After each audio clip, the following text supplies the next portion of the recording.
ஒரு காட்டுப் பகுதியில ஒரு எறும்பு நடந்து போய்கிட்டு இருந்துச்சு. ரொம்ப நேரம் நடந்ததால அந்த எறும்புக்கு தண்ணி தவிச்சுச்சு. காட்டுப் பகுதியில தண்ணி தேடி அலைஞ்ச அந்த எறும்பு கடைசியா ஒரு ஆத்த பாத்துச்சு. உடனே ஆவலோட தண்ணி குடிக்க இறங்குன அந்த எறும்பு தண்ணி குடிக்க முயற்சி பண்ணுச்சு. அப்போ திடீர்னு கால் தவறி தண்ணிக்குள்ள விழுந்துச்சு. காப்பாத்துங்க காப்பாத்துங்கன்னு கத்துன அந்த எறும்பு கத்துனது யாருக்குமே கேக்கல.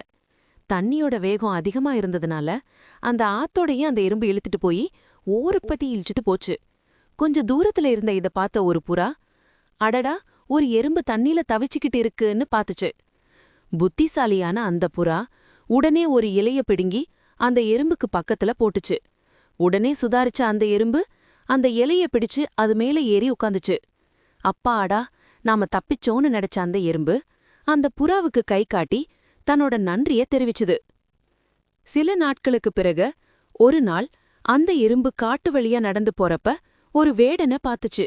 அந்த வேடன் மரத்து மேல உட்கார்ந்திருந்த அந்த புத்திசாலி புறாவை கொல்றதுக்கு வில்ல வளைச்சு குறி பாத்துக்கிட்டு இருந்தான். அடடா, நம்மள காப்பாத்துன புறாவுக்கு இப்போ ஆபத்து வந்திருக்கே, இத உடனே தடுக்கணும்னு நினைச்சுச்சு.